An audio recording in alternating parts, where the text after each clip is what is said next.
मैं सलाह पंचायत का मुखिया हूं, विपिन कुमार राय। और वैशाली जिला में ही हमारा भाई घर आता है, हमारा पंचायत आता है। तो हम अपनी समस्या लेकर आए थे डीएम साहब के पास, जो डीएम साहब हैं यशपाल मीणा। तो इनका जो रवैया है ये अच्छा नहीं था।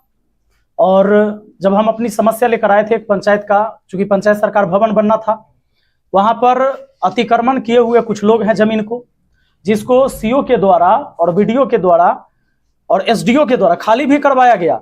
और खाली करवाने के बाद एक बड़े नेताजी का फोन आता है उनके पास, क्योंकि डीएम साहब खुद हमको बोले अरे तुम्हारे नेता का फोन आता है। हालांकि उस नेताजी को मैंने मैसेज भी किया था, कई वीडियो में नाम भी लिया था मैंने। तो उसके बाद वो फिर से क्या कहते हैं कि ऑर्डर दे देते हैं कि भाई रहने दो। अब दोबारा लोग वहां पर जाके फिर गाड़ देते हैं तिरपाल। पंचायत सरकार भवन का निर्माण का जो कार्य था वो बाधित हो गया, रुक गया। इसी के लिए मैं एक आवेदन लेकर डीएम साहब के पास आया था कि सर वो एक कार्य हो रहा था मेरे पंचायत में, वो क्यों रुक गया। तो डीएम साहब का जो तरीका था हमसे मिलने का, वो तरीका अच्छा नहीं था। जैसे ही हम अंदर प्रवेश किए थे तो पहले तो हम गए तो बोले प्रणाम सर, भाई कोई अधिकारी है, हम लोग का एक संस्कार में भी बनता है। तो उन्होंने कुछ बोला नहीं। हाँ कौन हो तुम, उनका शब्द पहला निकलता है कौन हो तुम। बोले कि सर हम सलाह पंचायत के मुखिया है, विपिन कुमार राय नाम हुआ हमारा। हाँ क्या बात है। मैंने बोला कि सर हमको पंचायत सरकार भवन निर्माण के संबंध में बात करना है आपसे। हाँ क्या बात करना है। अरे तुम कैसा आदमी हो, ऐसा जमीन बताते हो जिसमें लोग विरोध कर देते हैं, वीडियो वायरल हो जाता है। हम कि सर सरकारी जमीन बताया जाएगा ना आपको, सरकारी जमीन में ही पंचायत सरकार भवन बनेगा। और जो एनओसी दिया गया सीओ के द्वारा, उसके बाद ही तो वर्क ऑर्डर पास हुआ। तुरंत वो कहते हैं इसको बाहर निकालो। ये बात बुरा लगा, क्योंकि एक जनप्रतिनिधि हूं मैं, जनता का आवाज हूं। अगर जनता ने मुझे वोट देकर चुना है, इसका मतलब वो अपनी आवाज बनाया है मुझे। फिर उन्होंने दोबारा मुझसे पूछा कि तुम मुखिया है कि तेरी मां मुखिया है। मैंने बोला सर मैं ही मुखिया हूं। तो फिर उसके बाद भी उन्होंने कई सारे शब्द कहे कि तुम नया नया अभी मुखिया बने हो। उन्होंने पूरे बात करते टाइम में 3 बार बोला कि अरे इसको बाहर निकालो। लेकिन मैं सैल्यूट करता हूं उन जवानों को जिन्होंने मुझे, किसी ने जबरदस्ती बाहर नहीं निकाला। और उसके बाद हम उनको बोले कि कम से कम मेरा आवेदन तो ले लीजिए सर, हम लिख के लाए हैं, पढ़ लीजिएगा। कहे कि नहीं लेंगे। उनकी काहे नहीं लीजिएगा, तो नहीं लेंगे। तो फिर हम चले आए, हम बोले कि थैंक यू, धन्यवाद। हालांकि वही आवेदन आज दोबारा मैं लेकर आया था और मैंने लोगों से आह्वान किया था कि भाई आपकी भी अगर समस्या, ये मेरी समस्या थी, अगर वैशाली जिला के किसी भी व्यक्ति का समस्या है तो अपनी अपनी समस्या लेकर पहुंचिए डीएम कार्यालय आज 11 बजे। हजारों लोग आए यहां पर। जब हजारों लोग आए, बहुत सारे पुलिस प्रशासन की व्यवस्था भी थी, अच्छी बात है। मैं भी चाहता था कि कानून की धज्जियां न उड़े, जो सारी चीजें हो वो संवैधानिक तरीके से हो, और व्यवस्थाएं पूरा दुरुस्त था प्रशासन की। वहां पर बहुत सारे लोग पहुंचे, सब अपना अपना आवेदन लेके। हालांकि डीएम साहब गायब हो गए। अब पता ना काहे गायब हो गए, अब तो वही जानेंगे, आप लोग जाके पूछिएगा। क्योंकि इससे पहले मुझे पता चला था, कुछ लोगों ने बताया कि वीसी हो रहा था और कहा गया कि 1:30 बजे से मिलेंगे लोगों से। बहुत सारे लोग आवेदन लेके जब गए थे तो कहे कि 1:30 बजे से मिलेंगे। तो हम भी तैयार थे, 11 बजे न गए, हम सोचे अब 1:30 बजे जाएंगे कि डीएम साहब मिले। लेकिन डीएम साहब हो गए गायब। तो अब मिले एसडीएम साहब। उन्होंने कहा कि सर आप अपनी समस्या मुझे बताइए और आपकी समस्या का समाधान हम करेंगे, इसकी जांच होगी, कार्रवाई होगी। तो मैंने उनको अपना समस्या बताया, अपना आवेदन दिया, उन्होंने आवेदन स्वीकार किया। और जितने भी लोग आए थे मैंने अपील भी किया कि भाई आप आवेदन दीजिए, चूंकि अब डीएम साहब तो गायब हैं, डीएम साहब है नहीं, तो आप उनको आवेदन दे सकते हैं। और मैं एसडीएम साहब से फिर जानना चाहूंगा कि कितने आवेदन आए और कितने आवेदन का निपटारा हुआ। हालांकि मैंने ये भी कहा है कि यह भी आश्वासन दिया जाए आवेदन लेने के बाद कि आपके इस आवेदन के समस्या का निपटारा कब तक होगा।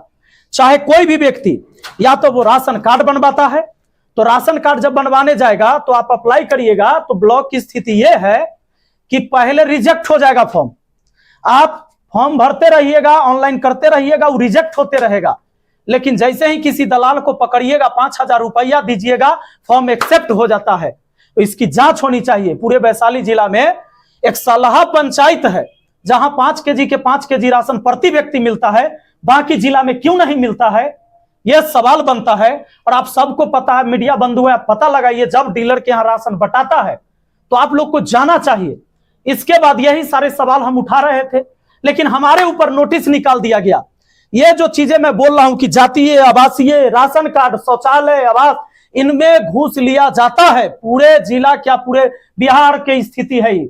लेकिन ये बात बोलने पर मेरे ऊपर एक नोटिस निकाल दिया गया है कि आप जो बोलते हो वो झूठी झूठी खबर है। तो भाई भले ही आप मेरे ऊपर फरमान जारी कर दीजिए, ये आपके हाथ में है, लेकिन देखने वाला ऊपर विधाता भी है, उससे तो कम से कम डरिए। इस संसार में सर्वे सर्वा ना आप है ना हम है, हर किसी को एक दिन जाना है। मैंने एक दिन प्रेस कॉन्फ्रेंस किया था शमशान घाट से, क्योंकि वो अंतिम सत्य है, लोग वहीं पर पहुंचते हैं अंतिम में। तो किसी को यह गुमान न रहे, चाहे वो मुखिया हो, विधायक हो, मंत्री हो, संतरी हो, अरे मिलना तो उसी मिट्टी में सबको है। राजा हो या रंक, सभी का अंत एक सा हो। फिर किस बात का गुमान और किस पद का गुमान। लेकिन अगर आप पढ़ लिख कर आए हैं तो आप अपने समाज की उन्नति के लिए आए हैं, इसलिए इस पर कार्य करना चाहिए। और देखते हैं अगर कोई समस्या होती है तो फिर हम डीएम कार्यालय आएंगे, और कोई भी व्यक्ति का समस्या होगा तो मैं एक नंबर भी जारी करूंगा कि डीएम कार्यालय में, हालांकि अब आश्वासन दिया गया एसडीएम साहब के द्वारा कि कोई भी व्यक्ति कभी भी आएगा तो उनकी बातों को सुना जाएगा, आवेदन लिया जाएगा। और यह भी कहा गया है, हमने यह भी कहा था कि जब भी कोई आए तो आप पहले उसको बैठाइएगा और तब पूछिएगा कि क्यों आना पड़े, क्यों आना पड़ा है आपको। तो बताइए, झूठा झूठा आरोप लगा देगा तो हम लीगल तरीका से न जाएंगे। हम तो पहले कह दिए कि हम बंदूक वाला मुखिया नहीं है, कलम वाला मुखिया है, और संविधान की ताकत है हमको आपको। ये जो सारी स्वतंत्रता बोलने की, ये संविधान की वजह से। अगर ये संविधान नहीं होता तो कोई भी एससी एसटी गरीब का बच्चा आज डीएम नहीं होता और एसडीएम नहीं बनता। ये संविधान की ताकत है, और उसी ताकत की वजह से आज किसी को सैलरी मिलती है। तो हम तो गए थे भाई, हम लीगल तरीके से ही गए थे। खान सर का भी इन्वॉल्व इस मामले में हुआ भाई, सिर्फ खान सर नहीं, जितने भी शिक्षित और समझदार लोग हैं उन सबका समर्थन था।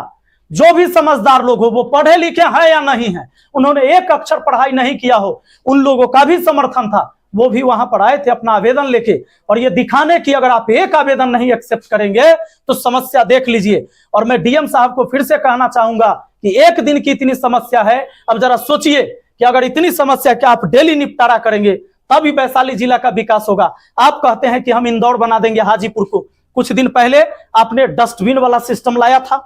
अभी लोहिया स्वच्छ मिशन अभियान के तहत हर पंचायत को स्वच्छ बनाना है, और डीएम साहब ने खुद कहा कि हमें इंदौर बनाना है। आप बताइए, ये जो पॉपुलेशन तो बढ़ ही रहा है, छोड़िए पोल्यूशन, जो एयर इंडेक्स क्वालिटी आप देखिए, पटना से बेकार हो गया हाजीपुर का, कैसे आप इंदौर बना दीजिएगा? क्या मॉडल है आपका? इस पर बात करना चाहिए।